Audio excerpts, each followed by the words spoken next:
O apóstolo Paulo compara a igreja como um corpo que tem muitos membros e cada membro cumpre uma função específica.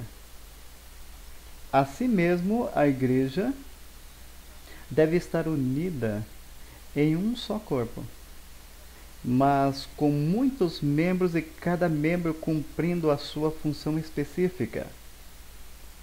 Agora, por exemplo, na Bíblia, os pés representam a pregação do Evangelho. Bem-aventurado os que pregam o Evangelho de paz. Diz a Escritura, os pés, bem-aventurados os pés, assim diz a Escritura. A boca, na Bíblia, representa as ensinanças. Diz que Jesus abriu a sua boca e lhes ensinou. A boca representaria a ensinança da palavra de Deus. As mãos representam atos de bondade e de tato. Jesus tocava a gente e os curava. Mas essa manhã quero falar especificamente dos olhos da igreja. Os olhos da igreja porque são dois olhos em realidade, a vista é uma. Os olhos representam o dom de profecia que Deus tem dado à igreja. Quero ir a 1 de Samuel 9:9 para começar, onde se fala de os olhos da igreja. 1 de Samuel 9 e o versículo 9, e depois vamos ler Isaías 29 e o versículo 10. Diz aí 1 Samuel 9:9, antigamente em Israel, qualquer que ia consultar a Deus, dizia assim: venham e vamos ao vidente, porque ao que hoje se chama profeta, então se chamava vidente. Então a palavra vidente tem que ver com o quê? Com a vista. É dizer, o profeta se chamava vidente, alguém que vê os olhos da igreja. Em Isaías 29, o versículo 10, encontramos que o povo de Israel fechava os seus olhos à vontade de Deus, como revelava os profetas, e portanto o povo de Israel andava cego. Disse aí em Isaías 29:10, porque Jeová derramou sobre vós o espírito de sono, e fechou os olhos de vossos profetas. Veja novamente a relação dos olhos relacionado com o dom de profecia. Disse, fechou os seus olhos de vossos profetas, e colocou véu sobre as cabeças de vossos videntes. Outra vez, encontramos que os olhos se relacionam com o dom de profecia. Por isso, em Provérbios 29:18, o texto que diz que, não precisa buscar porque vocês conhecem, porque onde não há visão, o povo se corrompe, se esparrama. E a palavra visão aí é a palavra razão em hebreu, a mesma palavra que se usa em Daniel 7, quando se disse que Daniel teve uma visão profética. Se não há uma visão profética, o povo se dissipa. Será possível que a razão pela qual a igreja de Laodiceia anda cega é porque não faz caso ao dom de profecia? Se o dom de profecia são os olhos da igreja e Laodiceia anda cega, deve ser que não faz caso ao dom de profecia que tem sido dado à igreja. Agora, nesse estudo, vamos analisar um pouco o dom de profecia que Deus tem dado à igreja. E o vamos fazer analisando 5 profecias de tempo que menciona a Bíblia. 3 dessas profecias de tempo se menciona no Antigo Testamento e se cumpre no Antigo Testamento. 2 dessas profecias, ainda que se menciona no Antigo Testamento, se cumpre no Novo Testamento. São 5 profecias de tempo.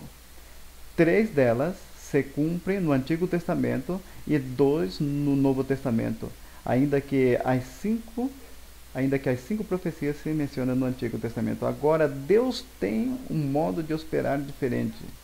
Quando Ele dá essa profecia de tempo, e quero relatar como funciona este processo quando Deus dá uma profecia de tempo. O primeiro que faz Deus é chamar a um profeta. A este profeta, Deus lhe dá uma mensagem. Vinculado com a mensagem, há uma profecia de tempo. E a mensagem sempre tem que ver com juízo. E essa mensagem não é verdade presente para a geração em que viveu este profeta. Novamente, o processo é: Deus chama o profeta, lhe dá uma mensagem, a mensagem é uma mensagem de juízo. Vinculado com essa mensagem de juízo, tem uma profecia de tempo. E a mensagem não é verdade presente para o tempo desse profeta. Ao final do período de tempo que mencionou o primeiro profeta, Deus levanta a outro profeta. Já quando passa a profecia de tempo, Deus levanta outro profeta. E a este profeta, Deus lhe dá a mesma mensagem que lhe deu ao primeiro profeta. É uma mensagem de juízo, como Deus lhe deu ao primeiro profeta. Mas agora a mensagem chega a ser verdade presente quando fala do segundo profeta. E este segundo profeta, sempre Deus, através desse profeta, extrai a um remanescente. Sempre há uma ideia de um remanescente quando Deus levanta ao segundo profeta.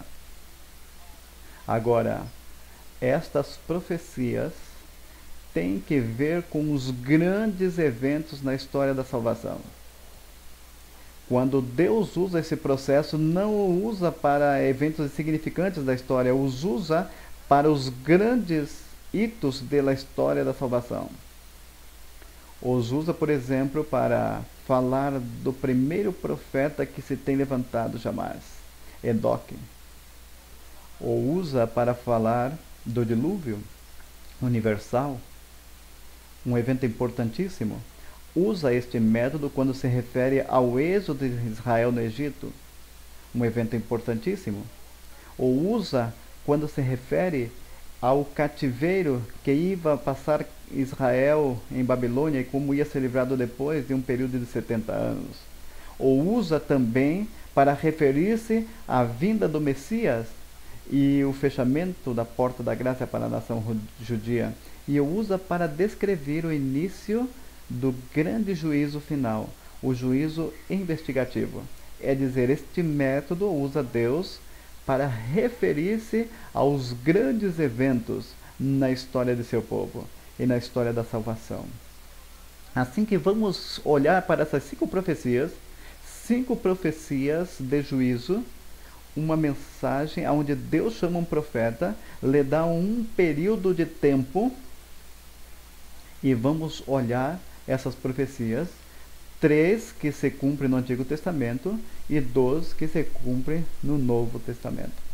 Começamos no livro de Judas, esse livrinho imediatamente antes que Apocalipse, Judas 14 e 15, menciona ao primeiro profeta que achamos na Bíblia, que se menciona explicitamente. Agora, eu sei que Adão foi profeta.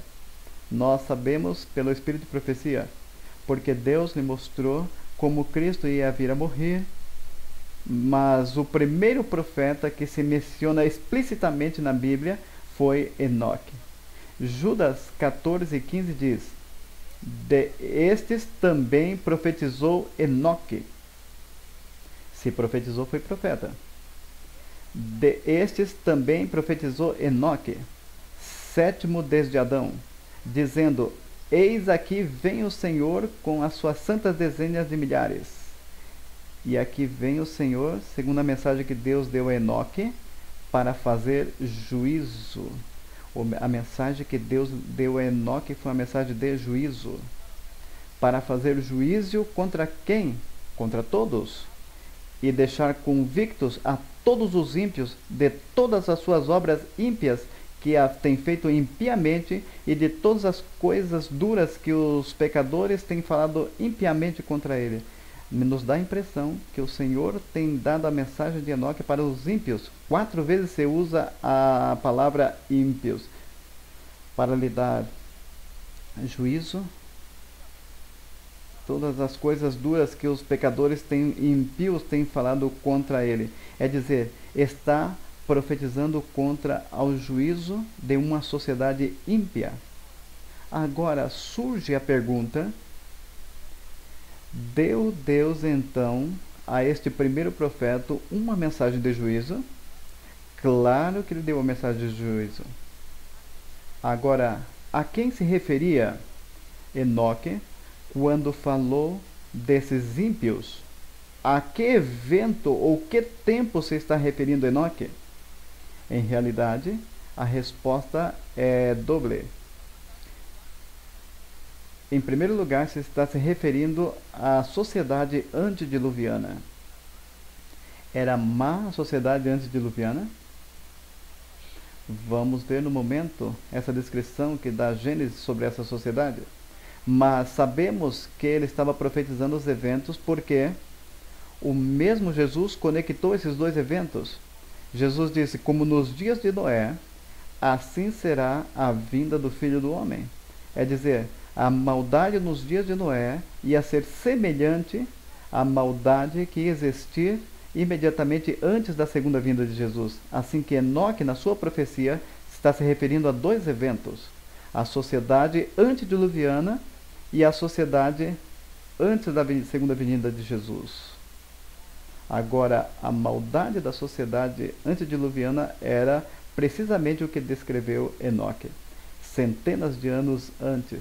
Gênesis 6 e o versículo 5, também o versículo 11 ao 13, nos fala dessa sociedade iníqua.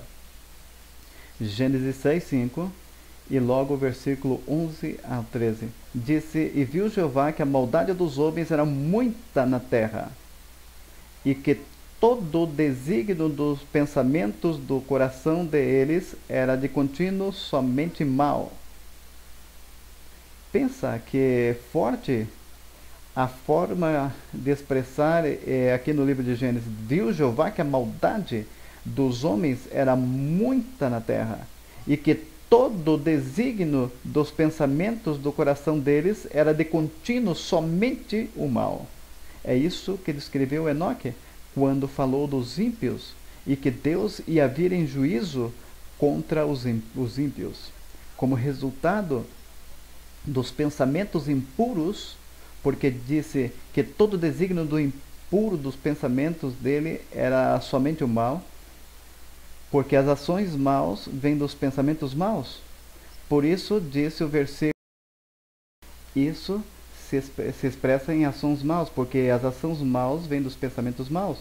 Por isso diz o versículo 11 ao 13, disse: e se corrompeu a terra diante de Deus, e estava a terra cheia de violência. E olhou Deus a terra, e eis aqui que estava corrompida, porque toda a carne havia corrompido o seu caminho ímpios. Essa é a sociedade que descreveu Enoque. E claro, também descreve o que vai suceder imediatamente antes da segunda vinda de Jesus. Assim que Enoque estava profetizando a destruição do mundo por causa da sua impiedade, mas também estava falando da destruição do mundo na segunda vinda de Jesus por causa da maldade do mundo. Agora, o interessante é que, ainda que Deus deu a Enoque esta mensagem de juízo, enquanto a impiedade da sociedade antediluviana, isso não era verdade presente para o dia de Enoque, porque Enoque viveu centenas de anos antes de que Deus enviara o dilúvio. Deus lhe deu a mensagem, mas não o juízo de qual falou Enoque não se cumpriu nos seus dias, porque foi arrebatado aos céus. Não era verdade presente nos dias de Enoque, mas ele anunciou que Deus ia mandar o juízo. Agora você se pergunta, aonde está a profecia de tempo que Deus deu a Enoque? Porque mencionamos que não somente lhe deu Deus uma mensagem de juízo, mas vinculado com a mensagem de juízo, havia uma profecia de tempo. Aonde está a profecia de tempo que Deus lhe deu a Enoque, junto com a mensagem de juízo? Bom, para conseguir a resposta a essa pergunta, temos que escavar debaixo da profecia. Em realidade, no livro de Gênesis, quando se dá nomes, os nomes são importantes. Se você examina o livro de Gênesis, vão encontrar que pelo menos 70. Se você examina o livro de Gênesis, vão encontrar que pelo menos 75 vezes se especifica a importância do nome. Por exemplo, o nome Jacó, suplantador, é mudado para Israel, príncipe de Deus. Sara, Saraí. É dizer, há uma quantidade de nomes, Abraão, Abrão. Os nomes têm uma importância muito significativa. No caso de Enoque, tem um nome que é muito significativo. Tem um nome em Gênesis 5 que dá a data exata para a destruição do mundo que predisse Enoque. E vocês dizem, qual é esse nome que dá a data exata do dilúvio, do juízo que ia cair sobre o mundo antediluviano? Se encontra em Gênesis 5 e o versículo 20. Enoque tinha um filho, e esse filho se chamava Matusalém. Disse ali, viveu Enoque 65 anos e gerou a Matusalém. Agora, o nome Matusalém é um nome composto de duas palavras hebreias. A palavra mut, que significa morte ou morrer, e a palavra shalat, que significa enviar ou ser enviado.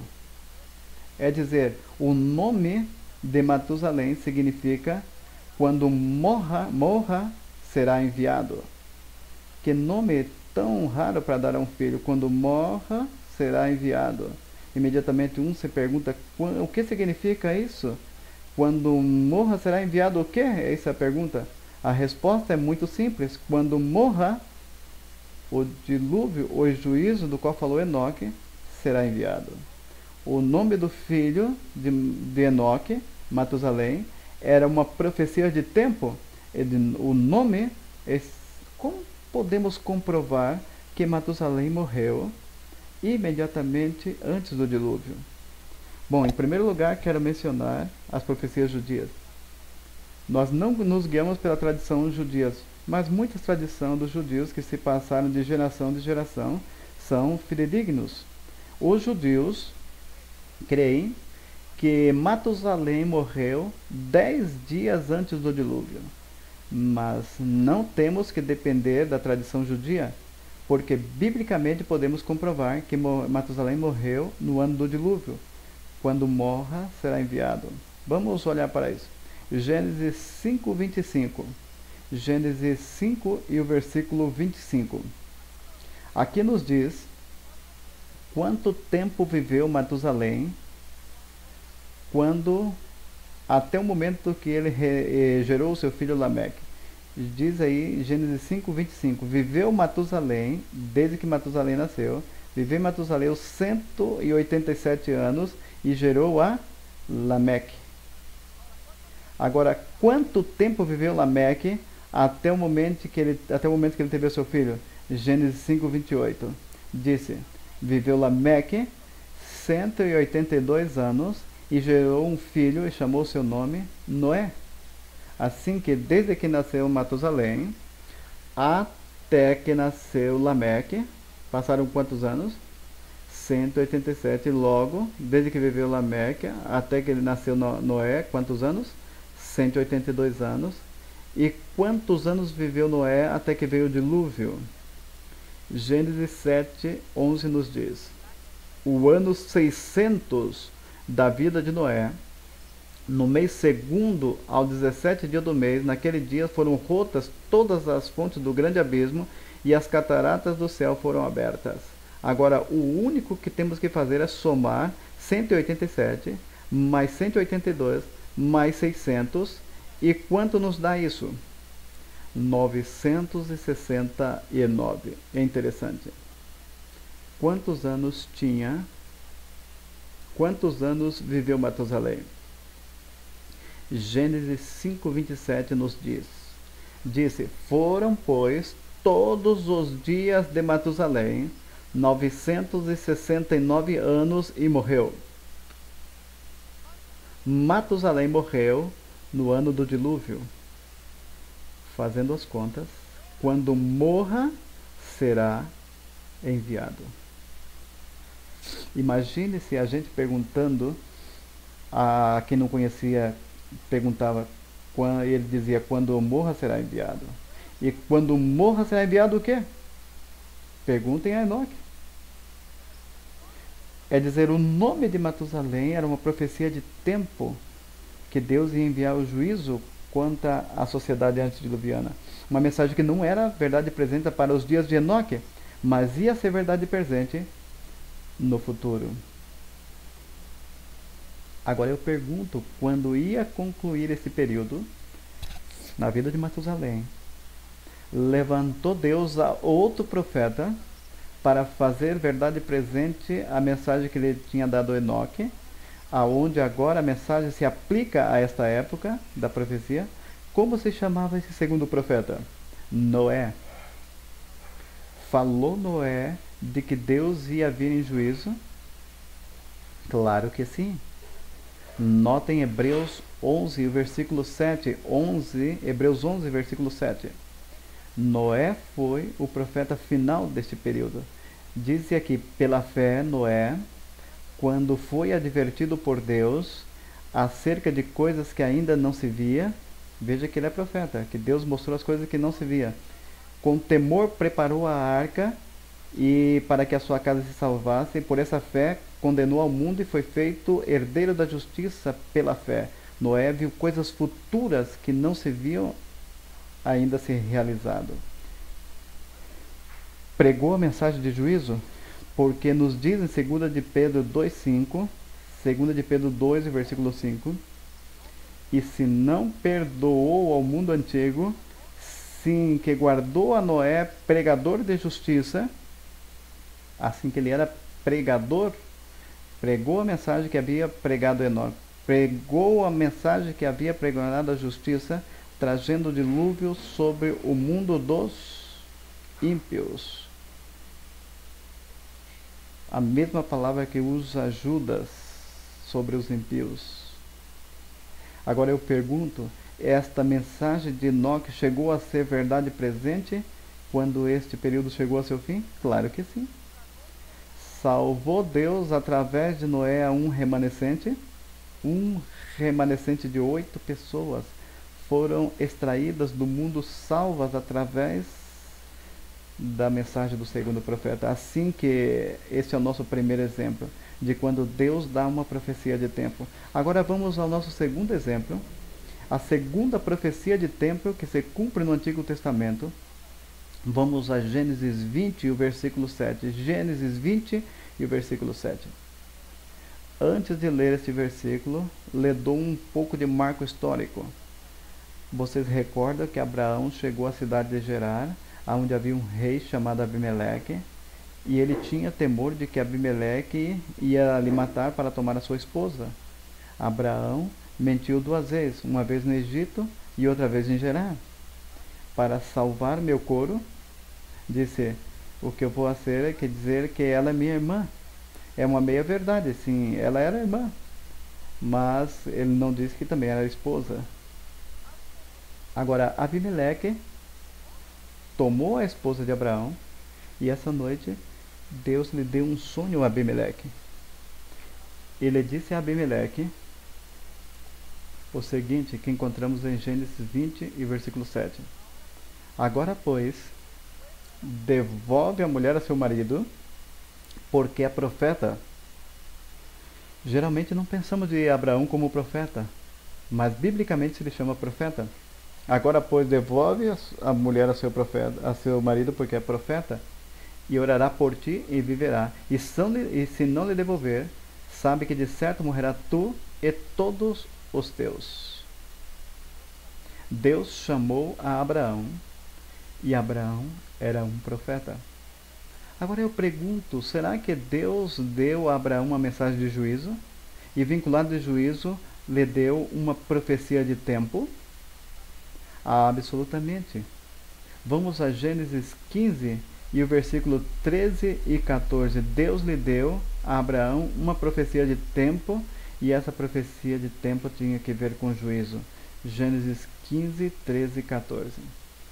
Disse: Então Jeová disse a Abraão: Tem por certo que a tua descendência morará em terra alheia, e será escrava ali, e será oprimida 400 anos.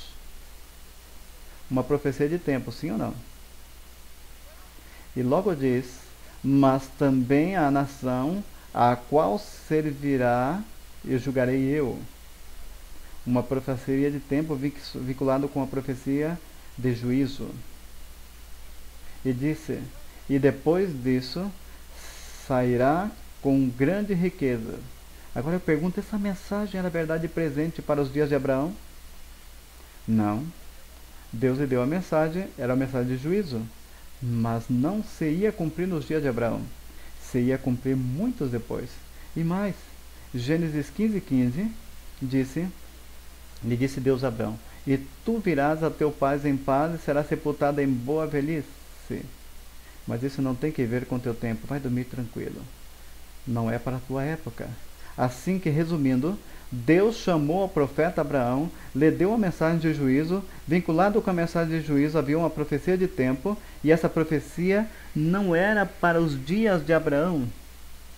Agora eu pergunto, quando estava por terminar os 400 anos, levantou Deus a outro profeta para ser verdade presente a mensagem que havia dado a Abraão? Como se chamava esse profeta? Esse profeta se chamava Moisés. E o dia preciso, segundo o Êxodo, quando essa profecia do período que Deus havia falado se cumpriu, e Deus julgou a Egito nesse mesmo dia. Agora uma pergunta, será que Moisés será chamado profeta? Geralmente não pensamos em Moisés como um profeta, mas nota o que diz Oséias 12 e versículo 13. Claramente identificamos Moisés como um profeta. Disse ali, Oséias 12:13. E por um profeta, Jeová fez subir a Israel do Egito, e por um profeta foi guardado. Interessante. É dizer, Deus chamou Abraão, lhe deu uma profecia de tempo, junto com a profecia de tempo, uma mensagem de juízo. Lhe diz que isso não era verdade presente para o seu tempo. Ao final, Deus levantou outro profeta, que ia dizer: agora a profecia de tempo tem chegado ao seu fim. Agora Deus vai julgar os egípcios. E Moisés tirou do Egito a um povo remanescente? Tirou sim um remanente do Egito? Exatamente. Agora vamos ao nosso seguinte exemplo. Outra profecia de tempo que se cumpre no Antigo Testamento. Vamos ao livro de Jeremias 1 e o versículo 5. Não vou ler nem sequer, mas aí diz que Deus escolheu a Jeremias como um profeta desde antes que nasceu. Assim que sabemos que Jeremias foi profeta, pelo que diz a Bíblia. Agora, será que Deus deu a Isaías uma mensagem de juízo, vinculado com a mensagem de juízo, uma profecia de tempo? Claro que sim. Notem em Jeremias 25 e o versículo 11 e 12, Jeremias 25 e o versículo 11 e o versículo 12. Aqui diz, Deus falando a Jeremias: toda esta terra será vossa e servirão estas nações ao rei de Babilônia 70 anos. Aí está a profecia de tempo. Versículo 12: quando seja cumpridos 70 anos, castigarei ao rei de Babilônia. Interessante, Deus ia vir em juízo contra a Babilônia. Agora disse: visitarei. É uma visita, não é uma visita amistosa. Castigarei ao rei de Babilônia e aquela nação pela sua maldade, tem dito Jeová, e a terra dos caldeus convertirei de um deserto para sempre. É dizer, Deus levanta o profeta Jeremias lhe dá uma profecia de tempo, 70 anos. Lhe disse: quando cumprir 70 anos, Deus vai vir em juízo. Era essa mensagem verdade presente para o tempo de Jeremias? Não. Jeremias morreu muito antes que se terminaram os 70 anos. Não era verdade presente para o tempo de Jeremias. E eu pergunto, quando esse período terminou, Deus levantou a outro profeta que fez verdade presente ao mensagem que ele havia dado a Jeremias? Absolutamente. Vamos a Daniel 9. Daniel 9, versículo 1 e versículo 2. Isso está sucedendo no ano 536. O povo de Israel acaba de ser livrado.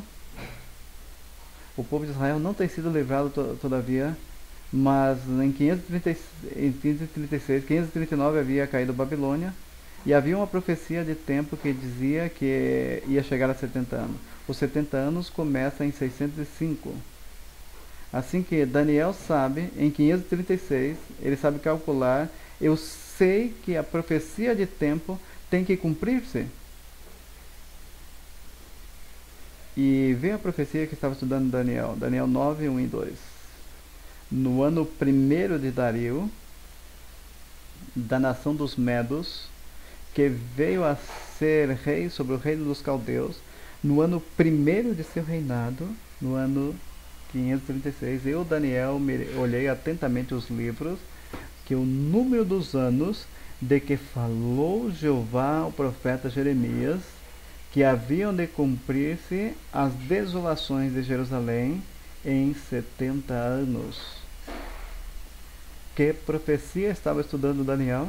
A mesma profecia que Deus havia dado a Jeremias, uma profecia de 70 anos, porque Daniel sabia que agora essa profecia se ia cumprir e o povo de Deus ia sair, e que ele ia jogar uma função nesse processo. Agora, sabe o que é interessante? O que é interessante é que a irmã White traz isso. E é quando Dario Medo, seu general Ciro, secaram o rio Eufrates e tomaram a cidade de Babilônia. Ela disse que Daniel teve um encontro com Dario e com Ciro. Ele disse a Ciro que estávamos esperando. E Ciro disse: como que estávamos esperando? E ele disse que havia uma profecia com teu nome próprio, mais de 100 anos antes que você viera, que você ia vir fazer isso. A profecia está em Isaías, no capítulo 45 e o versículo 1. E quando Ciro escutou que Deus o havia nomeado por nome, mais de 100 anos antes de que nascera, de que ele ia deixar ir ao povo de Deus, Ciro deu o decreto, que se conta em Esdras 1, 1 a 4, declarando que o povo de Deus podia regressar à sua terra, o mesmo que havia dito Jeremias 70 anos. Perceberam qual é o processo? Chegou a ser verdade presente debaixo do liderado de Daniel, debaixo da profecia de 70 anos? Obviamente que sim. Agora vamos ao nosso quarto exemplo. É uma profecia que se dá no Antigo Testamento, mas se cumpre no período do Novo Testamento.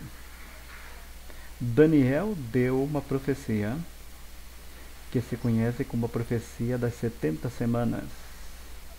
Esta profecia das 70 semanas se centraliza em 3 grandes eventos.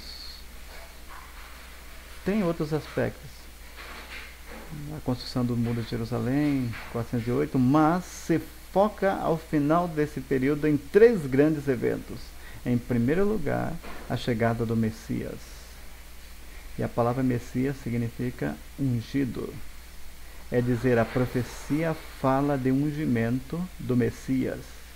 E em segundo lugar, se centraliza na morte do Messias.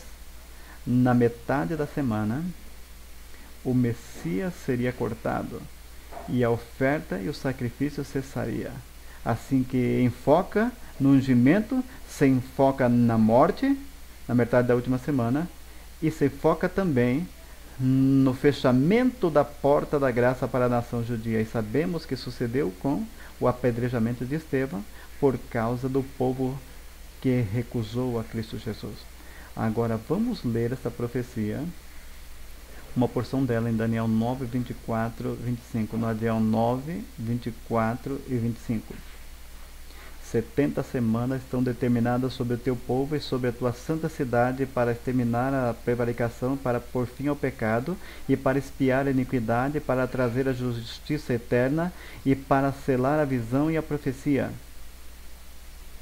Essa palavra selar se traduz mesmo em Daniel para terminar, para concluir a visão e a profecia. Isso tem que ver com o apedrejamento de Estevão. Nós não vamos entrar nisso agora porque não temos tempo, mas isso é a última visão que se deu ao povo de Israel, foi a última visão que deu a Estevão, que ele viu ao céu aberto e o Filho do Homem sentado ao lado de Deus. A última visão, aí terminou a visão na profecia. E logo diz, ungir o santo dos santos, sabe, pois, e entende que desde a saída da ordem para restaurar e edificar Jerusalém até o Messias, o príncipe, haverá 7 semanas e 62 semanas, existe na última semana, na metade da semana, o Messias seria cortado. Essa é a profecia. Agora eu pergunto, essa profecia era para os dias de Daniel? A profecia das 70 semanas se cumpria nos dias de Daniel? Não, era uma profecia para o tempo do... Não era uma profecia para esta época, especificamente. Agora eu pergunto, ao final deste período, quando ia cumprir esses 3 eventos, levantou Deus a outro profeta para fazer verdade presente a mensagem das 70 semanas? Claro que sim. Como se chamava esse profeta? Esse profeta se chamava João Batista. Faz verdade presente esta mensagem que Deus lhe deu a Daniel. Quem foi o que batizou Jesus Cristo? João Batista. E essa foi o ungimento de Jesus, sim ou não? O ungimento, a Bíblia diz que ele ungiu com o Espírito Santo. João Batista agora cumpre a profecia enquanto ao ungimento do Messias. Mas sabe o interessante? Também introduz ao Cordeiro de Deus que tira o pecado do mundo. Isso é o que ia passar na metade da última semana. O Cordeiro ia morrer. E João Batista também predisse o juízo que ia cair sobre a nação judia por recusar ao Messias. Disse em Mateus 3, 9 e 10, e vamos ler também o versículo 12. Mateus 3, 9 e 10. Compara o povo de Israel com uma árvore. Como uma árvore. Disse ali, em Mateus 3, e o versículo 9. Não penseis decir de vós mesmos, a Abraão temos por pai. Ao dizer, não pensem em grandes coisas, porque são judeus. Porque eu os digo que Deus pode levantar filhos a Abraão ainda dessas pedras. A irmã White diz em Desejadas Orações para 182 que quando Deus disse essa palavra, que Deus pode levantar filhos de Abraão dessa pedra, não estava mostrando pedra literal, mas sim que estava apontando aos gentios que estavam ali no batismo de João. Porque os judios, eles tinham certos nomes aos gentios. Eles diziam porcos, eles diziam pedras, insensíveis, segundo eles. Eles diziam cachorros aos gentios. Imagine-se. Assim que João Batista diz, não fiquem orgulhosos porque vocês são filhos de Abraão, porque Deus pode levantar dessas pedras filhos de Abraão. Portanto, toda árvore, um pouquinho antes, e também o machado está colocado na raiz das árvores. Portanto, toda árvore que não dá bom fruto é cortada e jogada no fogo. Uma mensagem de juízo, sim ou não? Agora, A que se referiu João quando disse que toda árvore que não produz bom fruto será cortada e jogada no fogo? No ministério de Jesus surge de novo essa árvore duas vezes. Surge numa parábola, quando ele deu em Lucas 13, 1 a 9. Não vamos estudar toda a parábola, porque é um tema complexo. Mas é uma árvore que por muito tempo não tinha produzido figos. Ela é uma figueira. Por 2 anos e meio não produziu.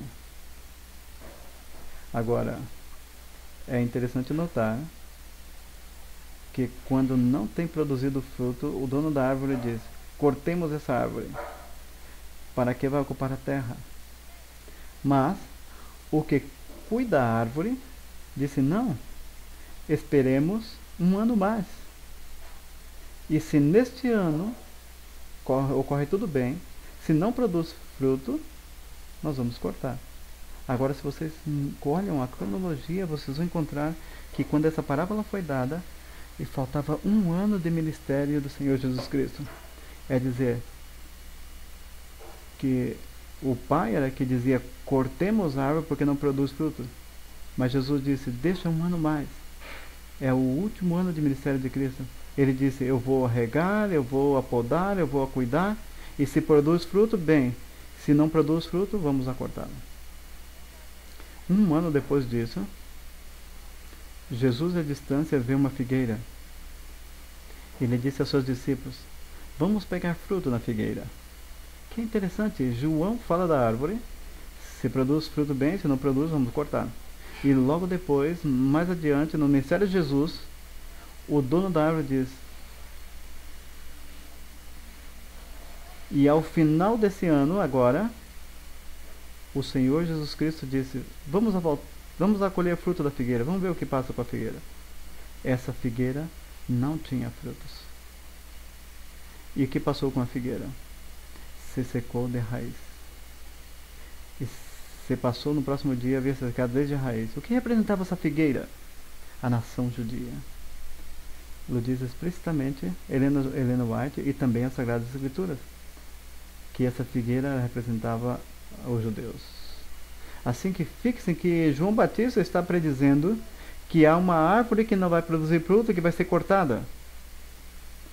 O último evento da profecia das 70 semanas. Os 3 eventos da profecia das 70 semanas, quando conclui a profecia, os profetiza João, o profeta que faz verdade presente a profecia das 70 semanas. Agora vamos ao nosso último exemplo. Estão entendendo o processo? Interessante processo, não é verdade? Vamos à nossa última profecia de tempo. Tem uma profecia mais larga no livro de Daniel. A profecia dos 2300 anos. Começa no mesmo tempo que as 70 semanas, no ano 457 antes de Cristo. E essa profecia disse, em Daniel 8,14, até 2300 tardes e manhãs, e o santuário será purificado. Uma profecia de tempo, verdade? Agora, o que é a purificação do santuário? A purificação do santuário tem que ver com o dia da expiação.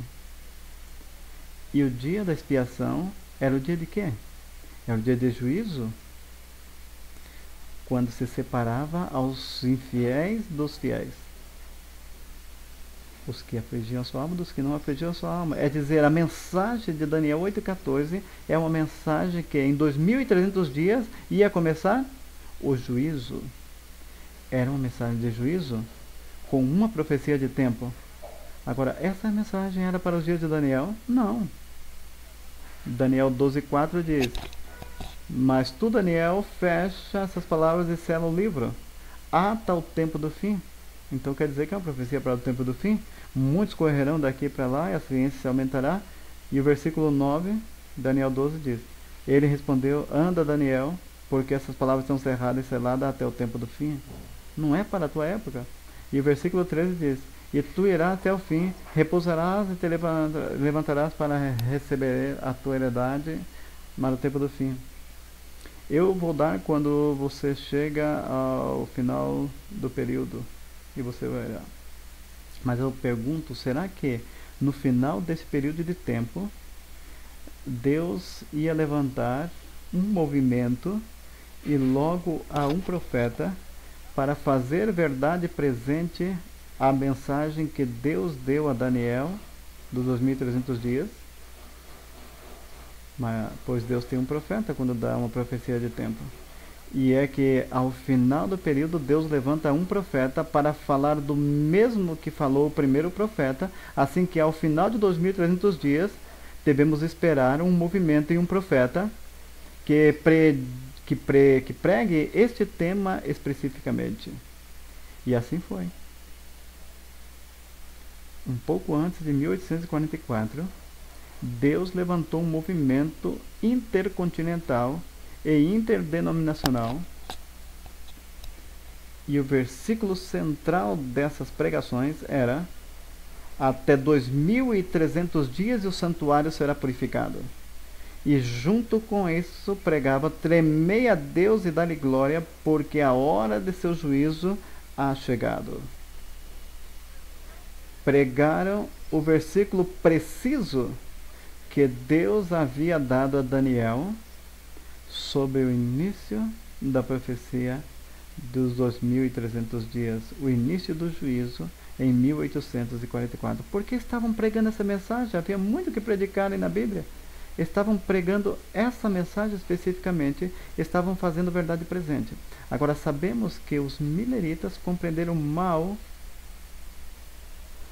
o evento que ia suceder em 1844.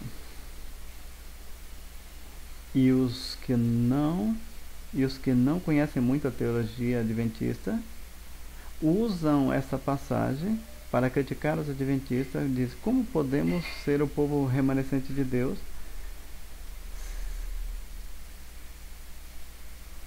como uma interpretação errada da profecia?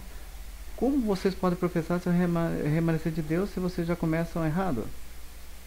E a minha resposta sempre tem sido: como pode a igreja cristã ser a igreja verdadeira se também começou com um desapontamento? Então diz: como começou a igreja cristã com um desapontamento? Eu digo: olha, vocês recordam a entrada triunfal de Jesus a Jerusalém? Estavam proclamando que Cristo era o quê? Era um rei.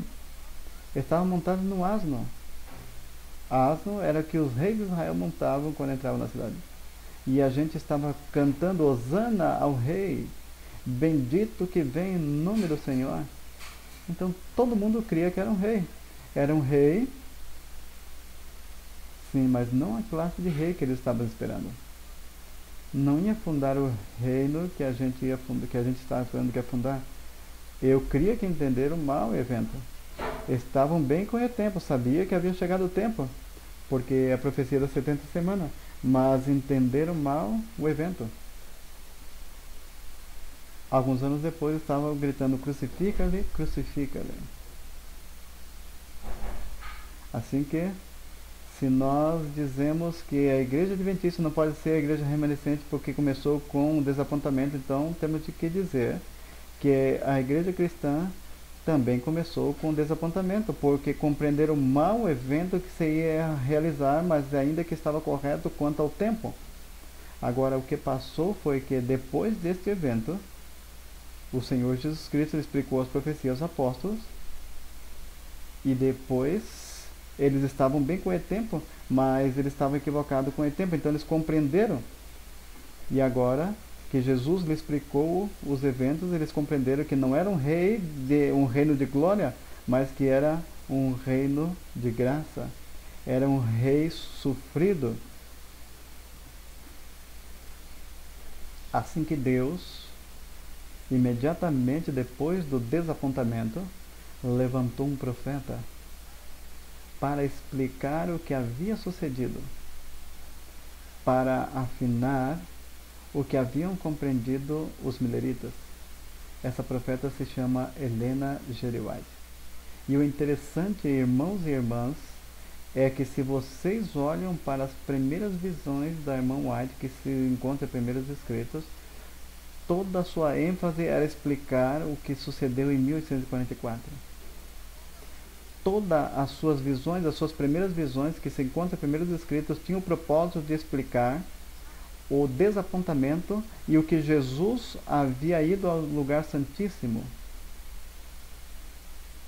A da porta aberta, a dos 3 escalões, a visão do trono, aonde se move o Pai, aí depois se move o Filho. Todas as suas visões teriam como propósito explicar a profecia dos 2300 anos. Agora, a irmã White tinha falado de muitas coisas. Por que falou desse tema específico?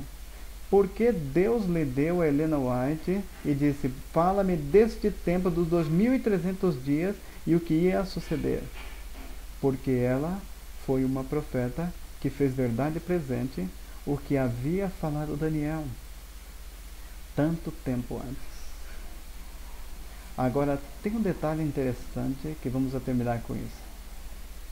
E é que ao redor do ano de 1844, de uns 20 anos antes e depois, se levantaram um monte de movimento. Durante esse tempo, se levantou a Igreja Ciência Cristã. Tinha sua profeta, a irmã Berke Eker, era uma espiritista. Durante esse tempo se levantou o mormonismo, com seu profeta José Smith. Durante esse tempo se levantou o que se conhece como a Teosofia ou a Nova Era, com sua profetisa Helena de Blavatsky. Durante esse tempo se estabeleceu a seita dos Baha'is, com o seu fundador Abdu'l-Baha. Durante esse tempo se levantou o Espiritismo, as irmãs Fox, recordam? 1848. Durante esse tempo se levantou o Pentecostalismo, com sua profetisa Margarita McDonald. Durante esse período se levantaram os Testemunhas de Jeová, com seu fundador Charles Russell. Durante esse tempo se estabeleceu o evolucionismo, Charles Darwin. Durante esse tempo se levantou o marxismo, na época de Karl Marx e Friedrich Engels. E somente estou mencionando alguns movimentos que se levantaram ao redor desse tempo. Por que se levantaram todos esses movimentos no redor desse tempo? Porque Satanás sabia que o verdadeiro movimento se ia levantar. E ele disse: vou levantar um monte de outros movimentos para confundir a mente das pessoas. Podemos saber que o movimento adventista é um movimento genuíno em meio de todos esses movimentos. Muito simples. É o único movimento que falou dos 2300 dias. É o único movimento que falou do que havia falado o profeta inicial, até 2300 dias, e o santuário será purificado. Assim que podemos confiar por esse método que Deus usa, de que Deus levantou o dom de profecia na igreja adventista exatamente quando a profecia dizia que tinha que se levantar. Podemos confiar no que diz o Espírito de Profecias, porque a irmã White faz verdade presente o que mencionou Daniel muitíssimo tempo antes. O problema que nós temos às vezes é que não aproveitamos este precioso dom que Deus tem dado à igreja. É um tesouro, meus irmãos e minhas irmãs. O Espírito de Profecia é um tesouro. E aí está, esperando que o achemos. Aí estão os livros. Ontem eu fui à livraria, não são vermelhos, são amarelos com borde azul. Mas não importa a cor. Tem uma mensagem poderosa para a igreja nesses últimos dias, que a igreja precisa para preparar um povo para a segunda vinda. Devemos nós estarmos estudando essas verdades e praticar esses princípios. Tem que ver com todas as esferas da vida. Alguns teólogos na igreja pensam que a irmã White não era teóloga. Disse, podemos usar para benefício devocional, mas não para benefício teológico. Inclusive, um dia me dizia, numa reunião que tive em Washington, na comissão de ordenação da mulher, me disse, o que passa é que você usa o escrito de irmã White, mas a irmã White não foi teóloga? Eu olhei para ele e disse, então você está dizendo que o Espírito Santo não é teólogo? Porque se ela foi inspirada pelo Espírito Santo e disse, não, ela não foi teóloga, então você está dizendo que o Espírito Santo não foi teólogo? Ou não é teólogo? Irmãos e irmãs, tem muitos livros que são inspiradores, mas os escritos dela são inspirados. É muito diferente. Podemos confiar neles e quanto mais estudemos, mais nos maravilhamos da precisão que tem os escritos de Emanuel com relação às Sagradas Escrituras, quando temos cuidado com os estudos, porque muita gente tira sarro do Espírito de Profecia. Porque se você buscar, você vai encontrar. Porque o que ela disse em seus escritos se encontra na Bíblia, mas nem sempre aparece na superfície. Às vezes há que escavar com muito cuidado. Assim que aproveitemos esse precioso dom que Deus tem dado à igreja e tiremos o pó dos livros. Lhe conto uma história para terminar. Uma vez em Venezuela visitei um campo e o ancião da igreja me convidou a comer à sua casa depois do culto. Fui à sua casa e com grande orgulho me disse, pastor, quero que venha aqui no meu escritório. E me levou ao escritório e me mostrou ali em um livreiro todos os livros vermelhos do Espírito de Profecia. Me disse, pastor, eu tenho todos. E o problema é que todos estavam ainda cobertos com plástico. E disse, irmão, os livros estão cobertos ainda com plástico? Ah, disse, porque se eu tiro os plásticos, eles vão se estragar. E é claro, eu disse, irmão, os livros do Espírito de Profecia não são para exibir. Tire os plásticos. Não importa que se coloquem velhos, mas que se caem na página, mas estude-os. Para isso foram feitos. Quanto de nós temos os livros e enrolado com plástico? Leiamos, irmãos e irmãs. Abramos-los